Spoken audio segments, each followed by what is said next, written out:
Glória a Deus, louvado seja Deus.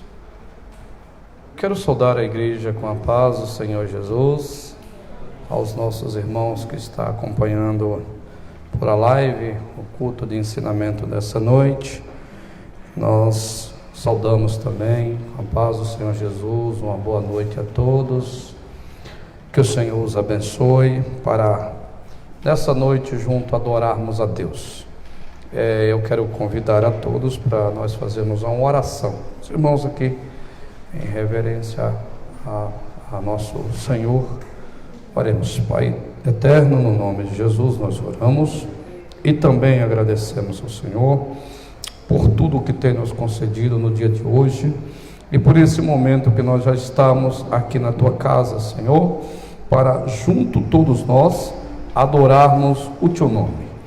Abençoa os Teus filhos que estão do outro lado, Senhor, cada um nas suas casas, assistindo esta live e também participando no culto, aleluia, da palavra que será ministrada nessa noite.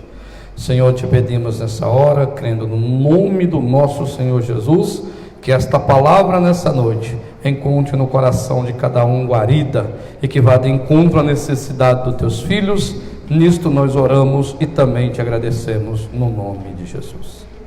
Amém. Meus irmãos, podeis assentar, Deus abençoe. Eu quero convidar aqui a missionária Luciana. Ela vai cantar o hino 94 da nossa harpa cristã, juntamente com a igreja. Ela vai cantar o hino 94. Glória a Deus. Nós estaremos lendo a palavra de Deus.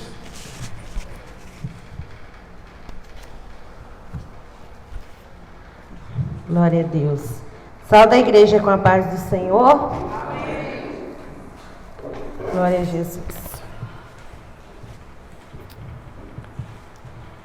Louvemos ao Senhor. O hino de número 94. Quando a luta desta vida trabalhosa se findar, o adeus a este mundo vamos dar.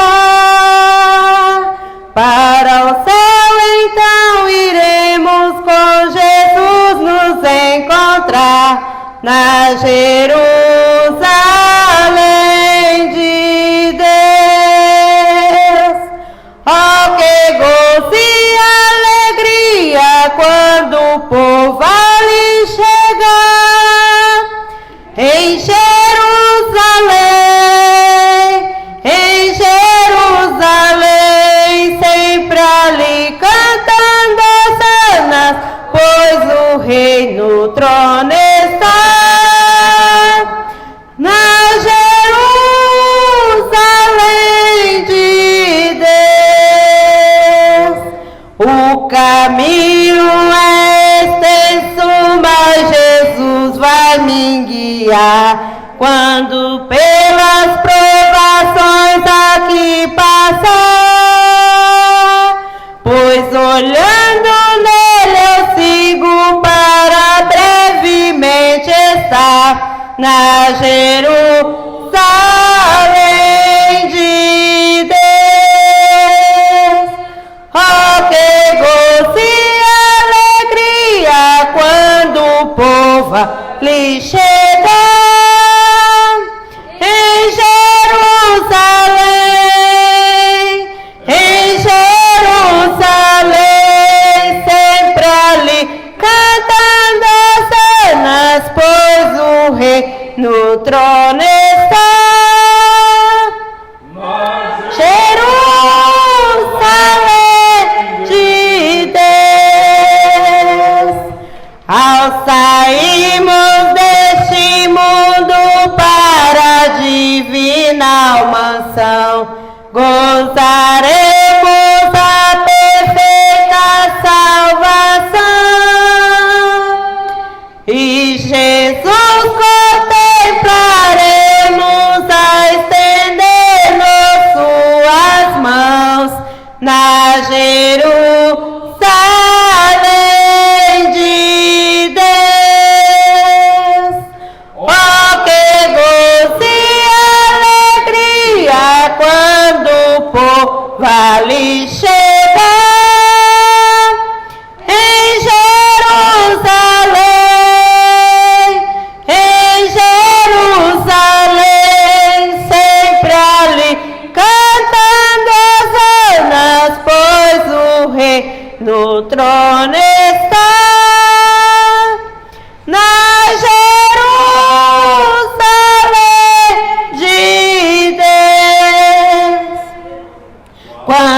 unidos com os salvos lá na pátria do Senhor, contemplamos a Jesus o Salvador,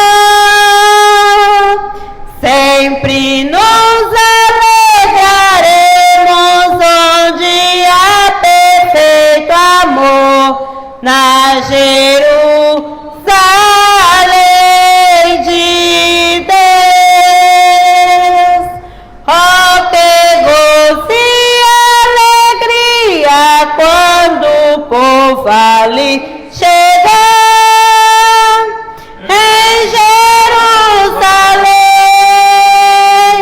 em Jerusalém, sempre ali cantando hosanas, pois o Rei no trono está, na Jerusalém de Deus.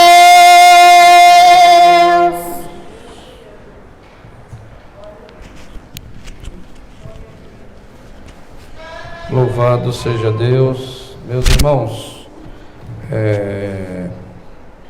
nós vamos ler a palavra de Deus. Eu peço que os irmãos coloquem-se de pé para nós lermos o texto. O livro de Mateus, capítulo 14 de Mateus, e o versículo 22 a 36. Mateus, capítulo 14, versículo 22 a 36. Nós vamos ler aqui a palavra do Senhor. Ela vai aparecer ali. Ele diz assim: E logo ordenou Jesus aos seus discípulos que entrasse no barco e fosse adiante para a outra banda, enquanto ele despedia a multidão. E despedindo a multidão, subiu ao monte a orar à parte. E chegando já à tarde, estava ali só. E o barco já estava no meio do mar, açoitado pelas ondas, porque o vento lhe era ao contrário. Mas à quarta vigília da noite, dirigiu Jesus para eles, caminhando por cima do mar. E os discípulos, vendo-a caminhar sobre o mar, assustou-se, dizendo: é um fantasma, e gritava com medo. Jesus, porém, lhe falou logo, dizendo: tenha bom ânimo, sou eu, não temais.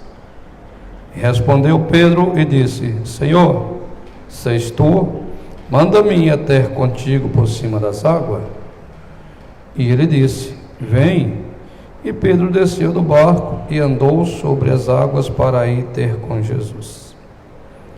Mas, sentindo o vento forte, teve medo, começou a ir para o fundo e clamou, dizendo: salva-me. E logo Jesus estendeu a mão e segurou e disse-lhe: homem de pequena fé, por que duvidaste? E quando subiu para o barco, acalmou o vento. Então aproximou-se o que estava no barco e adorou-lo, dizendo: és verdadeiro o Filho de Deus. Tendo passado para outra banda, chegou à terra de Genezaré. E quando os homens daquele lugar conheceram, mandaram que todos aquela terra em redor trouxesse-lhe todos os que estavam enfermos, e rogou que ao menos lhe pudesse tocar a orla dos seus vestidos, e todos que tocavam ficavam sãos. Quantos podem dizer amém? Amém. Oremos. Senhor Deus, Pai eterno, por mais esse momento nós te agradecemos, Pai, pela vida dos teus filhos e por esse momento. Aquela pessoa que está enferma, Senhor, e que nessa noite está acompanhando, Senhor, a este culto, em nome do teu Filho amado Jesus Cristo, nós clamamos por tua misericórdia, por tua bondade na vida dessa pessoa, a cura dessa pessoa, a libertação dessa pessoa. Senhor, eu te peço nessa hora, a igreja pede nessa hora, para que o Senhor tenha misericórdia desta família, porque depois desta pandemia, Senhor, depois que estamos vivendo essa situação, já estamos vendo os resultados, colhendo os frutos amargos do desemprego, da falta de comida na casa de muitos lares. Meu Deus, tenha misericórdia de nós, porque só o Senhor é misericordioso. Sabemos que dos homens não devemos esperar solução, Senhor, mas então clamamos ao Senhor e pedimos misericórdia do Senhor. Tem misericórdia da tua família, tem misericórdia da igreja, tem misericórdia dos teus filhos, das suas filhas, Senhor, misericórdia de todos, Pai, desta nação. É o que clamamos por esta nação, Senhor, para que o Senhor conduza essas autoridades, Senhor, um caminho que venha trazer paz para esta nação, Pai. No nome de Jesus te pedimos, Senhor, porque feliz a nação cujo Deus é o Senhor. Então aqui, Senhor, nós oramos por todos, pela tua igreja, pedindo misericórdia, por esse ministério, Pai, para que o Senhor cada dia nos dê sabedoria e direção para seguirmos nos caminhos que levam ao Senhor. Assim nós oramos nessa noite, no nome do nosso Senhor Jesus. Amém. Glória a Deus. Meus irmãos, Deus abençoe, podeis assentar. Nessa noite nós louvamos ao Senhor por mais esse culto, né? E agradecemos a Deus por nos conceder esta oportunidade. Nós temos esse texto, lendo esse texto aqui hoje, texto que fala, sempre os irmãos lêem, sempre a gente ouve pregação, até ensinamento sobre essa passagem bíblica, né? Esse acontecimento bíblico, histórico, que é narrado por três evangelistas, né? Três evangelistas contam essa mesma história: João, primeiro Mateus, o primeiro Marcos, né? Provavelmente o primeiro Marcos, Mateus e João. Lucas não contou essa história, Lucas não escreveu essa história. Na verdade, Lucas não escreveu essa história, não sei porquê, mas Lucas não escreveu. Os três evangelistas escrevem a mesma história com diferentes, um pouco, não diferente a história é a mesma, mas as narrativas, né? Mateus foi mais detalhista, escreveu com mais detalhe, contou mais algo mais que aconteceu. Marcos deixou algumas coisas de fora e João escreveu pouquíssimo, né? João só deu o detalhe do que aconteceu, né? Não é que a história que há divergência, a narrativa é fiel do que aconteceu, só que João não quis dar detalhe de algumas coisas que Mateus deu detalhe, né? Então o texto fala do que aconteceu, o fato histórico. Primeiramente, essa história que vai acontecer na região da Galileia, né? Onde nós ouvimos falar muito, Mar da Galileia, né? Que era o lago de Genezaré, que era o lago formado ali pelo rio Jordão, um lago doce, né? Que o Jordão vem ali e forma o primeiro lago, que é Galileia, o Mar da Galileia, na realidade é um lago. E depois o rio Jordão desce para formar o Mar Morto, né? E esse já é salgado, né? Então, o Mar da Galileia é a região de Pedro. Do outro lado ficava a cidade de Pedro, Betsaida, né? E de André, de João e do próprio Tiago. Para o outro lado, para onde eles iam passar, ficava a planície de Genezaré, onde ficava a cidade também de Cafarnaum. O fato que acontece aqui é que Jesus estava naquela região e há a multiplicação dos pães e peixe ali, né? Jesus estava com aquela multidão e pergunta para os discípulos: vocês têm alimento para alimentar eles? É Jesus que pergunta para eles. Aí Filipe fala: não tem não, é muita gente, precisava de muitos denários para alimentar. André diz: olha, tem um rapaz aqui que tem 5 pães e 2 peixinhos, né? Acho que é isso, né? 5 pães, Mas o que é isso para tanta gente? Porque segundo o relato, a multidão ali era de 5.000 homens, fora mulheres e crianças que não entravam na conta. Então era muita gente na realidade. E Jesus traz os pães, os peixes e faz a multiplicação, de modo que vai sobrar 12 cestos ainda de pães. Não de pães que jogaram no lixo, sobrou 12 cestos, dos pães multiplicados, né? E acontece que logo o acontecimento ali do milagre, as pessoas que estavam ali, eles querem aclamar Jesus rei. Eles querem que Jesus torne rei, porque eles viram algo sobrenatural e tendo pão para comer, Jesus sustentaria eles, daria para eles viver o resto da vida agora comendo pão que o Senhor ia multiplicar para eles. Então, Jesus, vendo o que aconteceria, o que estava acontecendo, sabendo da intenção de cada um daquela multidão, e que os discípulos também já estavam sendo tentados a isso, porque os discípulos ainda não entendiam qual era de fato a missão do Mestre, que Jesus não veio para o reino terreno, Jesus veio pelo reino eterno. O reino dele não era daquilo, já tinha falado, mas ainda não havia um entendimento nos discípulos. Os discípulos não entendiam a missão do Mestre. Tudo aquilo que o Senhor estava falando a eles ainda era lhe desconhecido, por falta de entendimento, inclusive esse ato. Então Jesus logo põe eles num barco, ali no mar da Galileia, e manda aqueles passos para o outro lado. Acontece que eles não conseguem passar para o outro lado, exatamente pelo fato que vai acontecer aqui depois. E logo Jesus ordenou aos seus discípulos que entrassem no barco e fosse adiante para outra banda, e despediu a multidão. Eles entraram no barco e Jesus ficou com a multidão, E despediu a multidão, subiu ao monte para orar.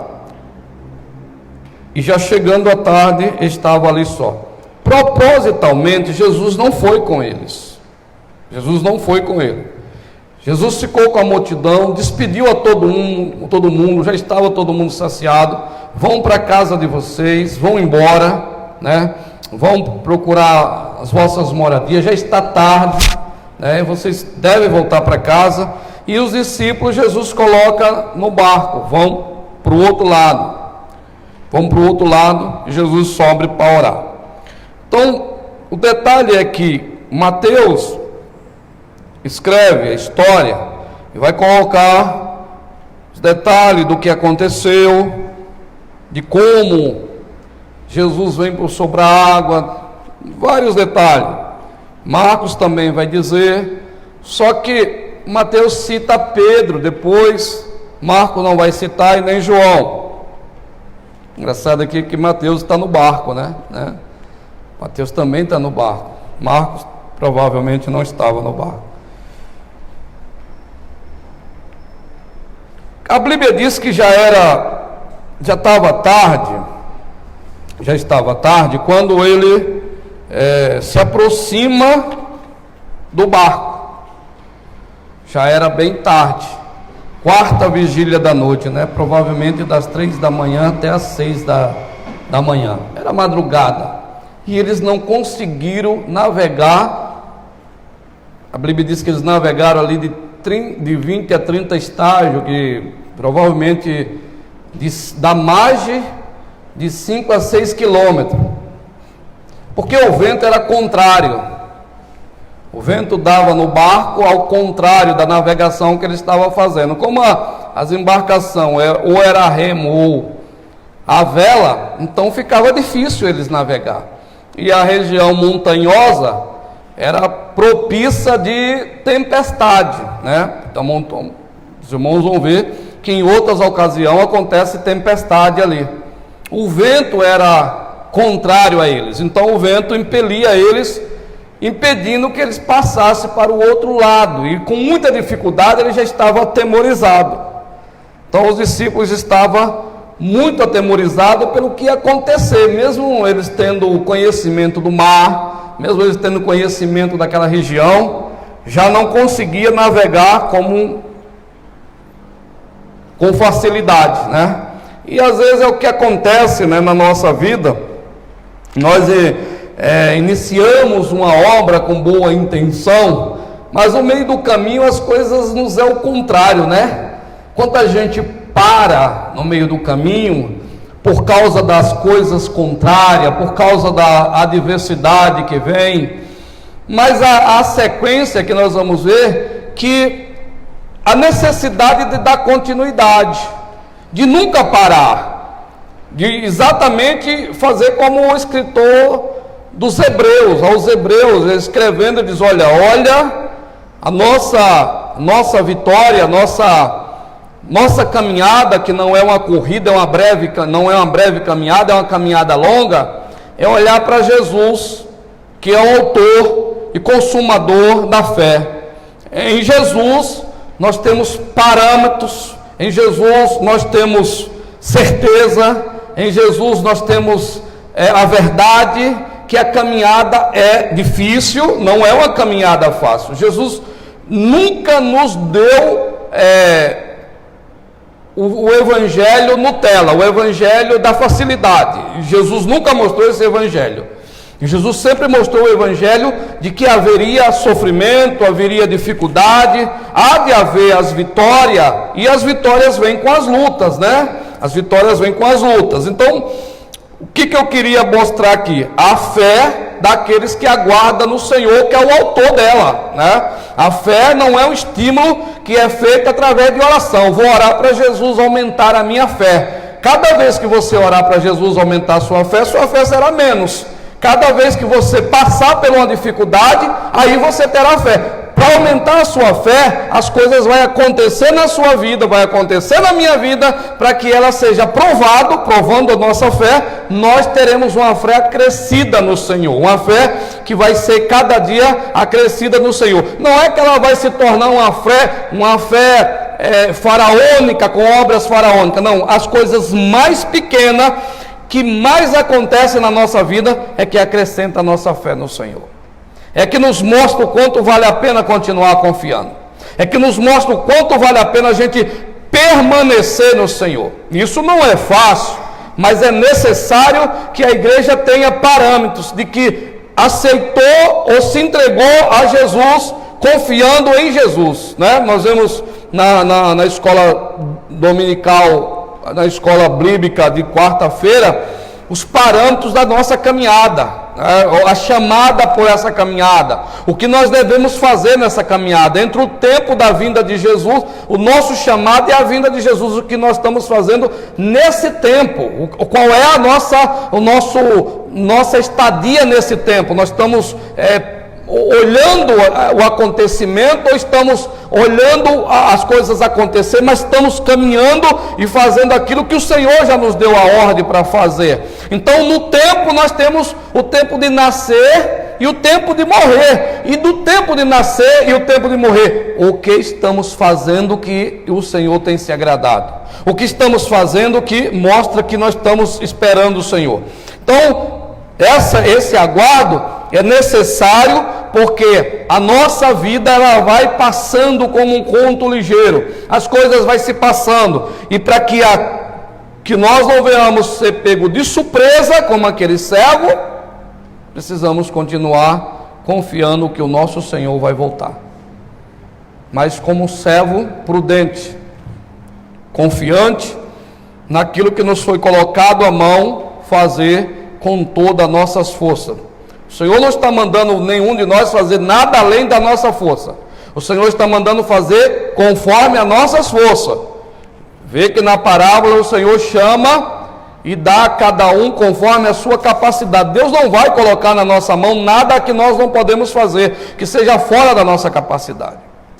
No Velho Testamento, quando o sogro de Moisés, Jetro, vê Moisés naquela labuta, chamando o povo e fazendo uma fila, e o povo desfalecendo no sol, e ele também desfalecendo. E Jetro viu aquilo lá e chegou e disse: Moisés, não é bom o que você está fazendo, não. A intenção é boa, mas o modo que você está fazendo, você vai desfalecer, você vai morrer e vai matar esse povo. Aí Moisés falou assim: o que eu faço então? O que eu faço então? Ele falou: você faz o seguinte, você chama homens capazes aí que tem aí, ó, no meio de Israel, e distribui cargo para eles, a cada um conforme a sua capacidade. Os anciões aí, ó, que possa ser chefe de 1000, que possa ser chefe de 100, de 50, de 10, capacidade de cada um para a obra de Deus. O importante é que ninguém pare, que tenha no coração a certeza que a obra de Deus precisa de você, precisa de mim, mas precisa de você. O que eu posso fazer para ajudar? Você já se perguntou nisso? Pegando o gancho da escola, o que você pode fazer para que o grupo que você participe seja mais espiritual? Porque a gente falar é muito fácil, tá de fora e falar é muito fácil. Falar que faz melhor é muito fácil. Agora, quando está envolvido, aí é que vem a dificuldade. Aí Moisés se agradou do que Jetro falou e escolheu. E Moisés falou: as coisas pequenas eles resolvem. Agora, quando for uma coisa mais complicada, traz a você. Isso quer dizer o envolvimento na obra, o envolvimento naquilo que foi chamado. E os discípulos não foram chamados, selecionados para se envolver com aquela multidão, que aquela multidão queria vantagens, aquela multidão estava pensando no bem físico, aquela multidão estava pensando no que eles iam viver através do que Jesus ia proporcionar para eles, o que eles iam ganhar com Jesus. Então nós colocamos ele como rei, e nós seremos beneficiado por ele, porque ele faz milagre, ele cura os enfermos, ele multiplica pão. Então esse homem vai ser um triunfo para nós. Eles queriam Jesus como um amuleto, irmãos. Jesus vendo aquilo que os discípulos estavam sendo tentados por aquilo, Jesus falou: meu reino não é daqui, meu reino é eterno. Eu não vim para ser coroado aqui, a não ser com a coroa de espinho. Então este mandamento que eu recebi do meu Pai, eu vim para cumprir. Jesus põe eles no barco e passa para o outro lado. Mas acontece que na caminhada a nossa vida é cheia de surpresa, né? Há surpresa para todos os lados. E nós vemos aqui que nesse momento o vento dá no barco de todos os lados, e forma-se uma tempestade que eles não podem navegar tranquilamente. Não podem navegar tranquilamente. Mas a Bíblia diz que na 4ª vigília da noite, um horário já bem de madrugada, Jesus aparece andando sobre as águas. O poder do nosso Senhor sobre a natureza, porque Ele criou todas as coisas. Então, para Jesus andar sobre as águas, não tinha segredo nenhum.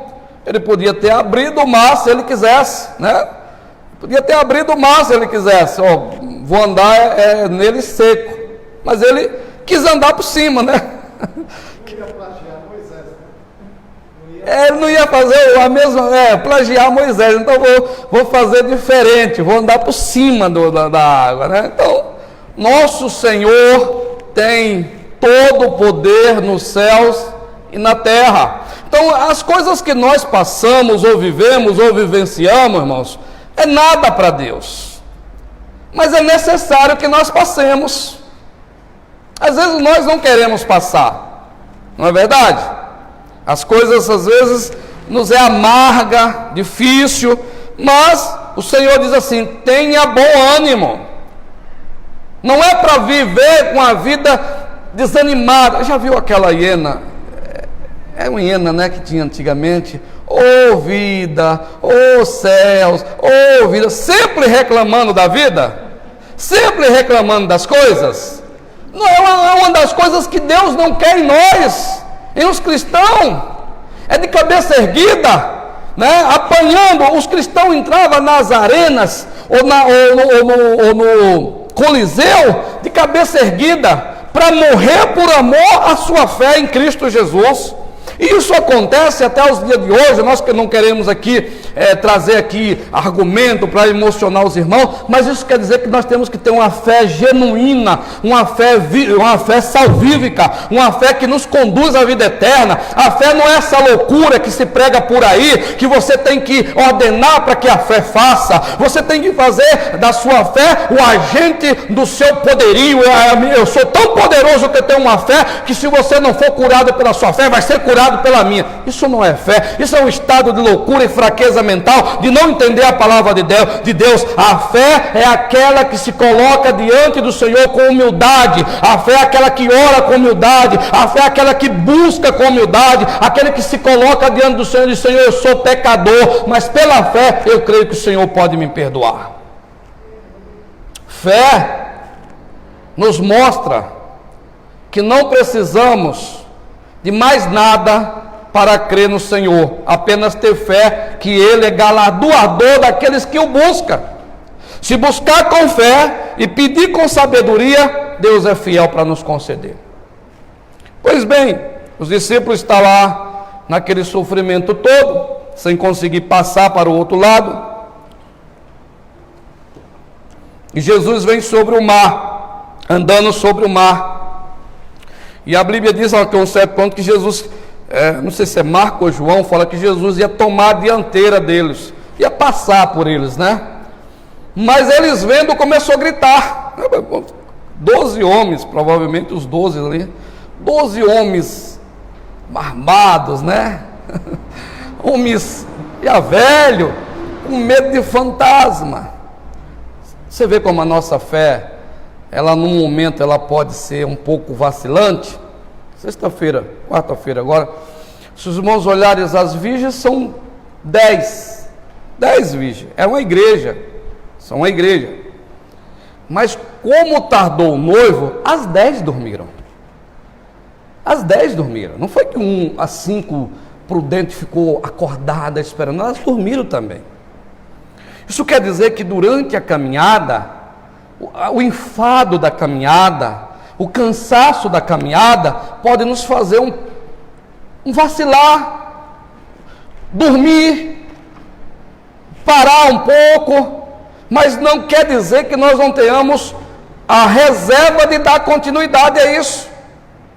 As 5 que dormiu também, quando o noivo veio, elas estavam com a reserva para dar continuidade. Elas se prepararam para isso, sabendo que no mundo tereis aflição. A aflição é uma consequência de que vem sobre cada um de nós. Aí eu sou crente, eu não posso passar por isso. Aí eu sou crente, eu não posso viver isso. Aí eu sou crente, eu não posso estar nessa situação. Você é crente e vai passar. Você é crente e vai viver. Você é crente e vai ter essa situação na sua vida. Você e eu não somos melhor do que ninguém. Nossa vida só diferencia dos outros exatamente porque nós cremos no Senhor Jesus. A nossa diferença é exatamente essa. Vereis a diferença dos que servem a Deus e dos que não servem. Qual é a diferença? A diferença é porque entregou os caminhos ao Senhor. E mesmo que as coisas não aconteça do nosso jeito, nós vamos continuar confiando no Senhor. Mesmo que a nossa oração seja que falte a vaca na malhada, que não tenha o leite, que não tenha o queijo da manhã, que não tenha o café da manhã, que não tenha o produto da oliveira, que não tenha um azeite, que não tenha nada, mas todavia é isso que Abacuque escreve nesse poema maravilhoso: e eu vou continuar confiando no Senhor. Exatamente, irmãos, que nós precisamos, como igreja, ter a certeza de quem nós temos crido, porque a maioria de nós, o pastor tem sempre falado aqui, nós temos falado aqui em cima desse púlpito, desse púlpito, exatamente, a maioria de nós, em muitas das nossas vezes, pelas nossas atitudes, não cremos no Senhor Jesus. Confessamos Ele com os lábios e negamos com as nossas atitudes.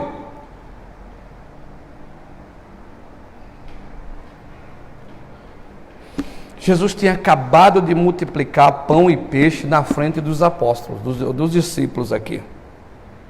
Eles tinham, e outros milagres que já tinham acontecido ali, mas aquele ali era um milagre que eles mesmos não tinham condição. Quando Jesus, para provar a eles, o Senhor falou: como é que vocês vão alimentar essa multidão? Vocês têm dinheiro para alimentar essa multidão? Vocês nos despediram ela, né? Então ela está aqui, até agora. Estão com fome, tem criança, tem mulher. Vocês têm dinheiro? Aí Filipe falou: nós não temos não. E vai precisar de muito dinheiro para alimentar eles, né? André descobre que tem um menino lá dentro com 5 pães e 2 peixes. Falou: tem um menino aqui que tem, mas do que serve isso para uma multidão dessa?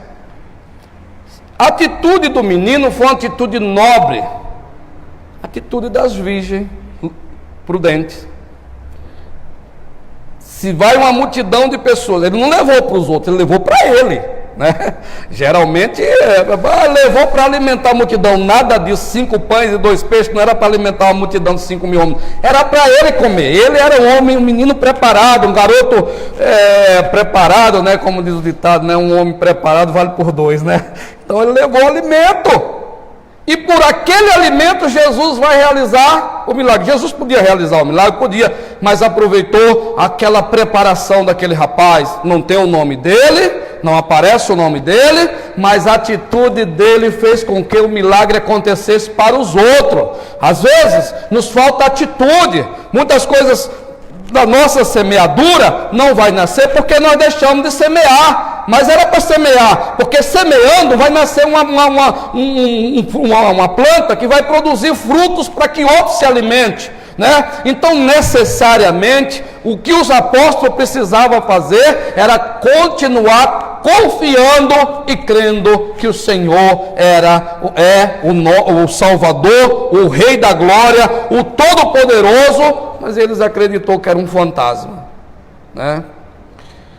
Quando Jesus chegou perto, Jesus disse assim: não tema, sou eu. É um título divino que só o Senhor pode usar. É o eu sou, né? Que só o Senhor pode usar. Esse é um título divino. Eu sou a videira verdadeira, eu sou a porta, eu sou o bom pastor. Lá no Egito o Senhor fala para o povo de Israel que eu sou o que sou. Então é divino esse título. Jesus falou: sou eu, não temas, sou eu. Aí Mateus vai escrever dizendo exatamente isso aqui, ó. Jesus porém falou logo dizendo: tem bom ânimo, sou eu, não temais. Para com essa gritaria, porque segundo a palavra de Deus estavam gritando, né? Fazendo escândalo. Então Jesus falou assim: para com isso, rapaz, um bando de homem desse crendo em fantasma. E não é o que acontece na igreja? Ou ali tem um milagreiro, você vai lá e ele trouxe água ungida de Israel, das 7 fontes de Israel. Outro dia tinha um elemento desse, pegando não era de água mesmo, lá nas fontes nas fontes de Israel, e fazendo a maior propaganda. Fantasma, irmãos, fantasma, as pessoas vão crendo nisso. A irmã Luzilene teve que enfrentar outro dia uma fila grande, né, por semana, para levar uma parente lá, porque precisava passar pelo processo da cura lá, porque só seria curada lá. Então, essas coisas nós estamos vendo acontecer ainda, né, pela falta de entendimento, pela falta de fé. Só Jesus podia fazer aquilo. Só Jesus tinha o poder de fazer aquilo. Só Jesus tem autoridade sobre a natureza. Só Jesus podia andar sobre o mar. Mas os discípulos ainda não conheciam Jesus. Eles vão conhecer depois, mas naquele momento não. Então Jesus falou: vocês estão crendo em fantasma? Para com esse escândalo, essa gritaria, sou eu.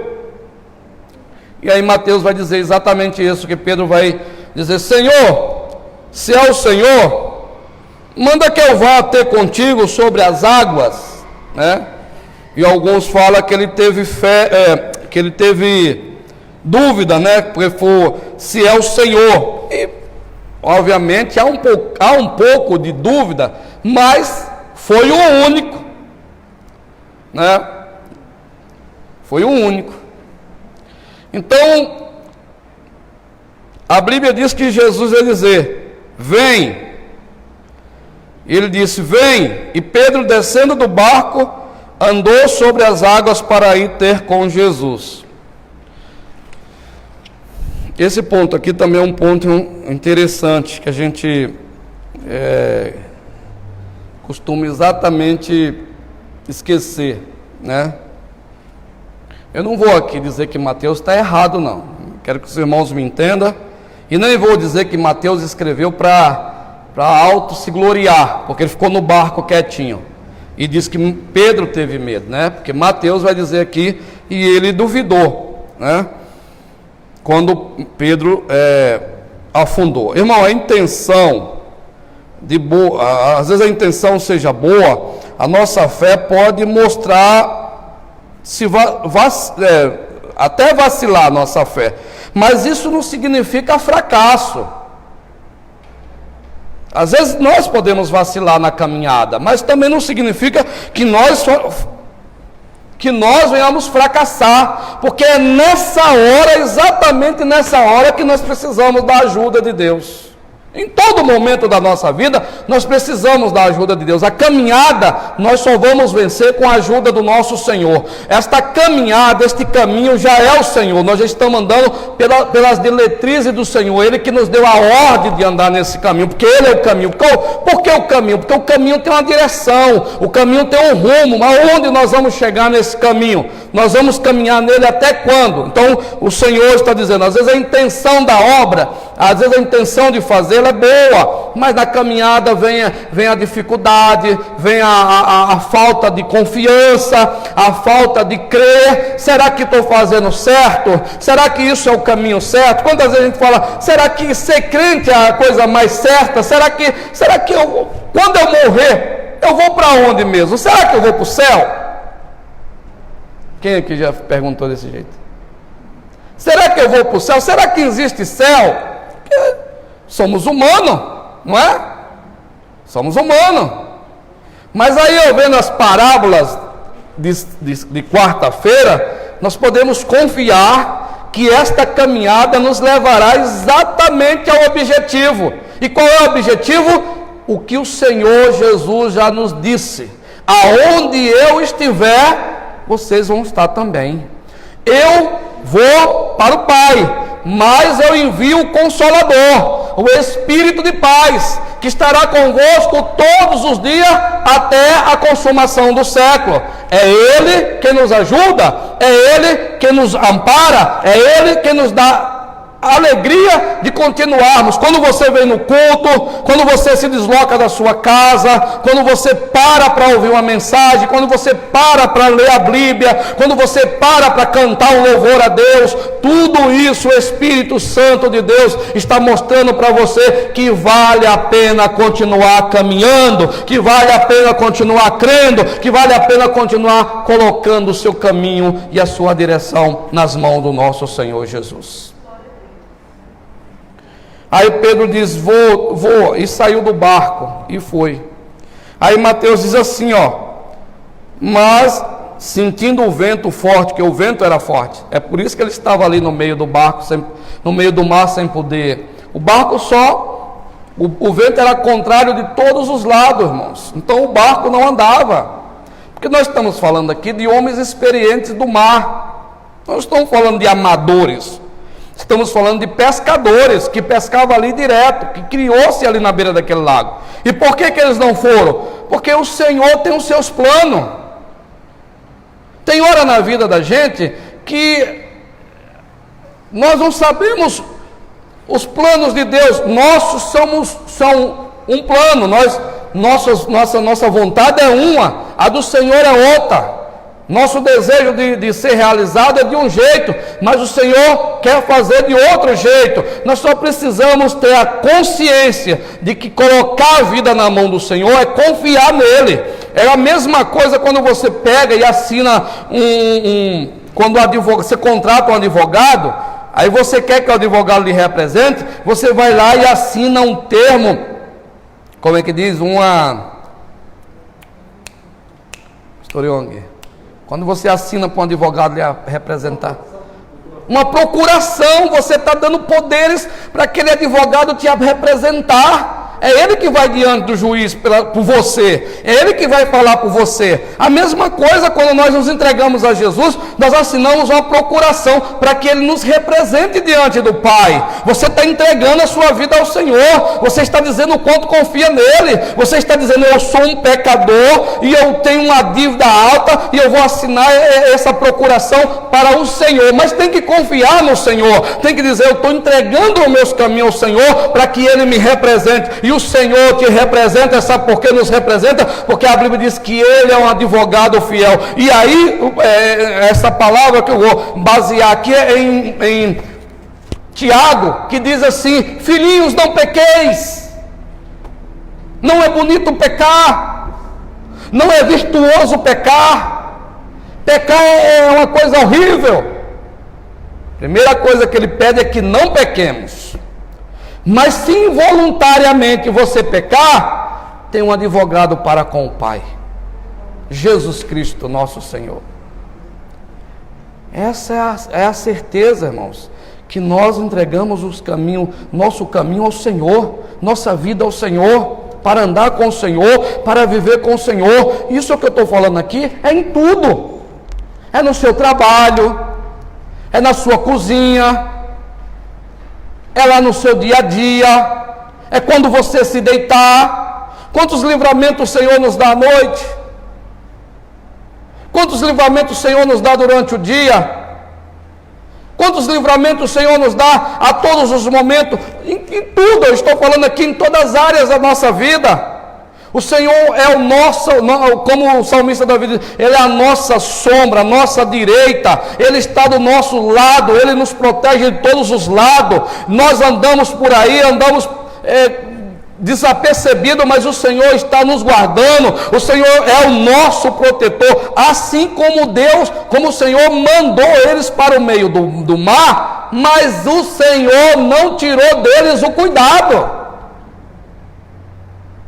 O Senhor mandou eles para o meio do mar, mas não deixou de cuidar deles. O Senhor nos manda para o meio de lobos, mas não deixa de nos cuidar. Quando você sai, o Senhor é quem te guarda. Quando você volta, o Senhor é quem te guarda. Todos os dias, nós vemos aqui o pastor, ele vai para o serviço de moto, é o Senhor que guarda ele.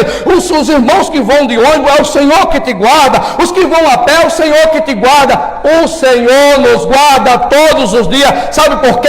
Porque Ele é fiel, Ele é um protetor fiel, e a sua fidelidade Ele não pode negar. Sabe por quê? Porque ainda que somos infiel, o Senhor permanece fiel. Nossa vida está nas mãos de Deus, e nós não podemos acrescentar um corvo dela, por mais perfeccionista que somos. Eles foram para o barco, entraram no barco por ordem de Jesus. Jesus não deixaria que esse barco afundasse. Você entrou no barco, foi Jesus que mandou você entrar, pode ter certeza, vai levantar a tempestade lá, mas o Senhor está de olho em você lá no barco. No momento exato, Ele vai calmar aquilo que está causando a tempestade, e o que estava causando a tempestade era o vento. O Senhor não atacou a tempestade, Ele atacou o vento. Ele mandou o vento parar. É o vento, então vou mandar o vento parar. O que está causando a tempestade é isso que o Senhor vai mandar parar. Mas vai ser no momento dele, vai ser na hora dele, vai ser no momento de Deus, porque tudo seja feito à vontade dele, e nós precisamos confiar na vontade do nosso Criador. Então, as horas já estão passando. Então Pedro diz: eu vou ter contigo. Mas Mateus diz: mas como o vento era forte, teve medo e começou a ir para o fundo, e clamou ao Senhor dizendo: salva-me, Senhor. Está vendo? Em todos os momentos da nossa vida, o Senhor Jesus nunca vai nos deixar, irmãos. Ah, mas eu estou passando por uma provação. Mas o Senhor Jesus não te deixou na provação. Mas eu estou enfermo. Mas o Senhor Jesus está lá. Mas eu estou enfermo. E daí que você está enfermo? Enfermidade é consequência. Ah, mas eu sou crente. E daí que você é crente? Você vai ter enfermidade sim. Agora mesmo nós estamos vendo, né, aquela cantora Fabiana Anastácia, né? Ela faleceu de coronavírus, pelo que eu fiquei sabendo, né? Confirmado o coronavírus, rapidinho ela faleceu, né? Nós vimos muitos hinos dela sendo cantados aqui, inclusive um que ela cantou: ainda que tirarem a minha vida, quando chegar no céu adorarei. Ela cantou muito isso, muita gente cantou, e chegou a hora dela cantar lá no céu. E ela não é crente? Ela não é crente? Então, por que ficar com essa besteira na cabeça que nós somos crentes, não podemos sofrer, não podemos ser humilhados? Ah, eu sou humilhado, fui humilhado porque eu sou crente, eu não posso ser humilhado. Vai ser humilhado sim, porque aqueles que se humilham, a Bíblia diz que todos aqueles que são humilhados, Deus exalta. É você, sou eu, todos nós vamos ser humilhados. Os nossos irmãos do passado sofreram nas fogueiras, foram colocados em estaca e betumados nos palácios, lá no jardim de Nero, e Nero colocava fogo neles para ver eles gritar. E sabe o que eles faziam? Eles louvavam a Deus, eles exaltavam a Deus. A dificuldade é para fazer homens fortes, mulheres fortes, que têm o temor do Senhor. A dificuldade é para nos mostrar que nós temos no Senhor a fortaleza que nós precisamos. É no Senhor que nós nos tornamos fortes. Cada facilidade, e por isso que nós vemos essa a igreja do momento agora, porque a facilidade tem feito muitos crentes fracos, muitos crentes mimados, taças. Você não pode falar uma palavra. Se você falar uma palavra, é passivo de sair da igreja e depois sair dizendo: foi por causa dele. Às vezes, pelo um lapso, ninguém é perfeito nas palavras. Quem é perfeito na palavra? Né? Ninguém. Entenda uma coisa, meu irmão e minha irmã: nossa vida não é do jeito que nós queremos. Depois que nós entregamos o nosso caminho ao Senhor, nossa vida ela tem que ser do jeito que o Senhor quer. Você quer fazer do seu jeito, mas o Senhor quer que você faça do jeito dele. Quando Pedro olha para aquele lençol cheio de animal, réptil, peixes, tudo, pássaro, todos os animais. Aí o Senhor disse: mata e come, Pedro. Aí ele falou: o senhor não sabe que eu sou judeu? O senhor não sabe que eu temo o Senhor, que eu tenho a lei no meu coração? Eu não posso comer isso, porque longe de mim comer coisas imundas. Aí o Senhor falou: quem disse que isso aí é imundo? Se foi eu que santifiquei. É na sua cabeça que você está achando que é imundo, mas eu santifiquei. Pedro não sabia o motivo, mas era Cornélio que precisava ouvir o evangelho da salvação através de Pedro, o judeu. Pedro vai tomar agora a direção para fazer a vontade de Deus. E nesse momento aqui, ele teve uma aventura. Não foi um ato de fé. Ele teve uma aventura. Ele foi e Jesus falou: pode vir. Não foi aquela fé que vai surgir no Pedro depois, né? Quando ele começa a afundar, aí ele diz: socorre. Jesus falou: estou aqui, Pedro, ó, na tua frente. É exatamente o que acontece com a gente, né? Oh, meu Deus, o Senhor não está me vendo. Eu estou sozinho, sozinho. O Senhor falou: e eu não estou aqui do seu lado? É porque as vendas da incredulidade é tão grande, a pedra no coração é tão grande, que não consegue ver o agir de Deus na nossa vida. Só se o Senhor levantar o morto, aí eu sei que o Senhor está ali. Só se o Senhor curar o câncer, né? Se eu vir no culto e o Senhor não... Foi até que o pastor falou: eis minha serva, pronto, aí eu sei, o Senhor está ali. Não é assim não, meu querido, não é assim não, minha querida. O Senhor está aqui hoje falando conosco através dessa palavra aqui, ó. Todos nós estamos baseados em quê? Na palavra. E a palavra é de quem? Do Senhor. E o Senhor está falando para quem? Para todos nós aqui hoje. Que nós precisamos ter uma base, e a nossa base é a fé no Senhor, é a confiança no Senhor, é deleitar no Senhor, é descansar no Senhor. Mas mesmo na dificuldade, sim, mesmo na enfermidade, sim, mesmo no desemprego, sim, em todo o tempo, descansa no Senhor. Descansar em Deus e confiar no Senhor. Esse é o plano da salvação para aqueles que querem morar com o Senhor no céu, né? A tempestade, nós vamos ver que a tempestade vai vir na vida dos discípulos todo momento da vida deles. Eles não tiveram vida fácil. E todos aqueles que se colocaram à disposição de Deus sempre tiveram dificuldade. Mas o Senhor não é por mérito, tem sempre um galardão na sua mão, sempre um prêmio para dizer: eu vou premiar você pela sua atitude de coragem, eu vou premiar você pela sua humildade, eu vou premiar você porque você não foi metido a besta, não achou que ganhou isso aí porque merecia. Eu vou premiar você porque você, cada vez que eu te concedia, você se humilhava mais. Não é para se exaltar não, irmão. Cada dia que Deus nos abençoa é para nos tornar mais humilde, mais servo, mais convicto da misericórdia dele na nossa vida. Então ele vai dizer: socorre. Jesus diz: levanta, homem de pequena fé. Tu já estava aqui perto de mim, mesmo assim conseguiu afundar. Pedro já estava de frente do Senhor, porque o Senhor estendeu a mão e pegou ele, né? Levanta, vamos entrar no barco. E quando ele entra no barco, Mateus escreve e teve medo, né? Mateus é o único que vai dizer que Pedro vacilou um pouco, né? Os outros não vai dizer isso. João nem vai falar que Pedro saiu do barco. João nem fala isso, né? João nem fala isso. Que João foi pensar no que Mateus escreveu. Eu não vou falar isso não, porque eu fiquei no barco, né? Eu fiquei no barco e ele saiu. Então Pedro foi mais corajoso do que Mateus que escreveu, porque Mateus ficou no barco. Então foi Pedro que saiu. O tempestuoso Pedro, né? Senhor, eu posso ir aí? Pode, vem aqui.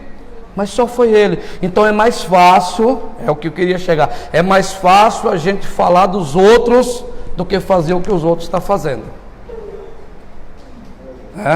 É mais fácil. É mais fácil alguém dizer: olha, eu prego melhor do que ele, eu ensino melhor do que ele, eu sou pastor melhor do que ele, eu dirijo melhor do que aquela irmã, eu sou o regente melhor do que aquela irmã, eu sou melhor professor do que aquele pastor, aquele presbítero. É mais fácil dizer isso. Mas não desanime não, irmão. Você que está fazendo, continue. Pedro foi tempestuoso, saiu e foi, mas teve a coragem. Olha nós falando de Pedro aqui, falando, sabe por quê? Porque não foi Pedro que escreveu dele não. Pedro não vai escrever nada a respeito desse assunto aqui não, ó. Quem vai escrever é Mateus, ou os outros. Então Pedro ficou quietinho, que ele afundou, né? E ele deve ter, mas eu não vou escrever, que eu vou dizer que eu afundei. Então ele ficou quieto, mas os outros escreveram. Só que aqui há um ponto positivo. Pedro teve a coragem de dizer: eu vou ao encontro do Senhor, mesmo que eu venha vacilar e afundar, mas eu vou. E o Senhor socorreu Pedro. Então isso quer dizer que no momento da dificuldade, o Senhor estendeu a mão e disse: Pedro, estou aqui, eu sei quem é você, mas eu estou aqui para te dizer que eu aprova a sua atitude. Continue caminhando em direção ao Senhor, mesmo que seja ao contrário muitas coisas, né? Por exemplo, todos nós devemos ter fé, a condição de se aproximar do Senhor. Todos que tiver fé, é necessário ter fé, né? A fé é o firme fundamento. Sem fé é impossível agradar a Deus. Abraão teve fé e foi chamado amigo de Deus. Creu Abraão e isso foi imputado como justiça, como promessa. Então Paulo vai dizer em Efésios capítulo 4, veja só, irmão, como a vida cheia de dificuldade, mas nós temos que enfrentar essa dificuldade. Filipenses capítulo 4, deixa eu ver se é isso, Filipenses capítulo 4, e versículo 11 a seguir. Veja o que Paulo vai dizer para os irmãos da igreja de Filipe: não vos digo isso como por necessidade, porque já aprendi a contentar-me com o que tenho. Sei estar abatido e sei também ter abundância. E em toda maneira, em todas as coisas, estou instruído, tendo ter fartura como ter fome. Meu Deus do céu, quando fala em fome, os crentes já dizem: olha, se alguém estiver passando fome, está em pecado, né? Isso é muito comum de ouvir. Tendo em abundância, como padecer necessidade. Paulo está dizendo isso. E nós somos melhor do que esse homem em quê? E ele vai dizer aqui, ó: posso todas as coisas naquele que me fortalece. Eu posso estar com fome, mas sou fortalecido pelo Senhor. Eu posso ter necessidade, mas continuo fortalecido por Senhor. Posso estar abatido, mas eu sei que o Senhor não me abandona. Eu posso não ter nada, mas tenho tudo com o Senhor. Posso todas as coisas em Jesus. Não é que Paulo está dizendo: eu vou ter um tesouro, um baú de ouro, um baú do pirata que o Senhor já preparou para mim, um baú de prata, eu vou ter uma mansão lá no Monte Olímpico na Grécia, lá em Jerusalém eu vou ter a melhor casa, eu determino que o Senhor vai me colocar no condomínio melhor que tem na cidade de São Paulo. Paulo não está dizendo isso, não. Paulo está dizendo as coisas básicas que ele passava por amor de Cristo. Mas tudo que ele coloca aqui é para exaltar o nome do Senhor. O que nós estamos fazendo que exalta o nome de Deus? Irmãos, irmãs, o dia a dia das nossas vidas é cheio de altos e baixos, eu sei. E quem é que não quer ter coisas boas? Todos nós. Quem é que não quer estar bem? Todos nós. Porque cada vez bem, você vê que Deus não dá para todo mundo. Que a gente podia dizer assim, ó, veja que esse evangelho que a gente vê se pregando, esse infame evangelho da prosperidade que se prega por aí, né? A maioria dos ricos não são cristãos. A maioria dos bilionários nem acredita em Deus. Uma boa parte deles é ateu, porque o amor deles é para outro Deus. Outro senhor tomou o coração dele, chama Mamon, riqueza. O que é ser rico de verdade? É poder todas as coisas em Jesus. Posso todas as coisas naquele que me fortalece. Por isso Jesus disse para Paulo: a minha graça te basta. Contente-se com a graça do Senhor. As demais coisas Ele vai acrescentando. A vida vai nos levando ao patamar de acréscimo. Ele vai preparando. A necessidade Ele vai suprindo, né? De repente faltou alimento e você desesperada, vem uma cesta básica. Aí tem muita gente que ainda diz: isso é uma humilhação, Senhor.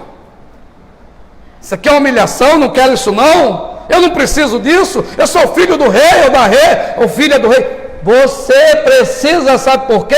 Porque Deus tem tido cuidado de você por misericórdia. Não é porque você e eu merecemos, não. É a bondade dele sendo explícita para que todos nós olhemos e creamos: Deus é quem nos ajuda em momento de dificuldade. Que Deus os abençoe e que abençoe a igreja para permanecer firmado na graça do Senhor, porque sem Ele nós somos inúteis. Sem Ele nós não temos nada. Sem Ele nós somos pobres. É por isso que Ele diz lá para a igreja de Laodiceia: aconselho que vocês que acham-se rico, que a igreja lá era rica, e porque a cidade era rica, né? Eu estava vendo a história, outro dia estava mostrando a igreja de Laodiceia, o esplendor que ela era. Então o povo se achava rico. E aí Paulo vai dizer, Jesus vai dizer: aconselho que compre de mim ouro, riqueza de verdade, não essa que vocês têm, espiritual. O que é ser rico? O que é uma igreja rica? É uma igreja que tem dons e frutifica o dom. O Espírito Santo, além de dar o dom, o Espírito Santo dá fruto para esta igreja. Esta igreja se posiciona como uma árvore que dá fruto, um galho. Essa igreja, ela está ligada à videira, e a videira, ela manda a seiva espiritual, e esse galho dá fruto. Esta é a igreja rica. Esta é a igreja que o Senhor olha e diz: esta igreja, ela tem ouro provado, ela é rica, ela tem muito a me oferecer. Você está achando que a riqueza material tem muito a oferecer a Deus? Não, vai ajudar aqueles que têm bom coração e que amam o Senhor, que não põem o coração na riqueza, ajuda. Mas a riqueza que oferece a Deus é aquela que é espiritual, que não tendo nada, mas tendo tudo no Senhor. Tá bom? Deus abençoe.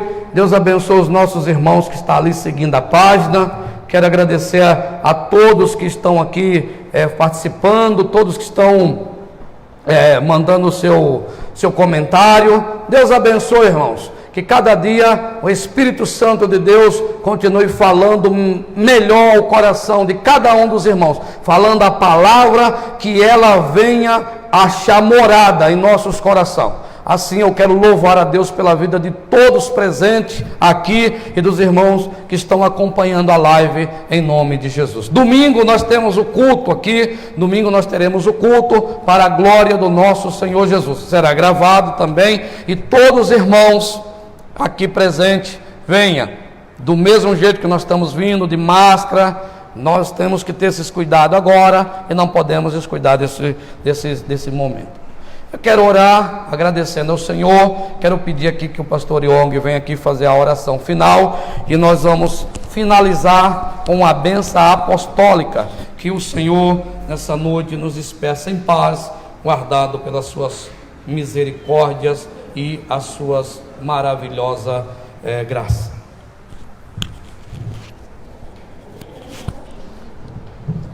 Quero cumprimentar a todos com a paz do Senhor Jesus, aos presentes e aos que nos acompanham pelas lives. Vamos orar então.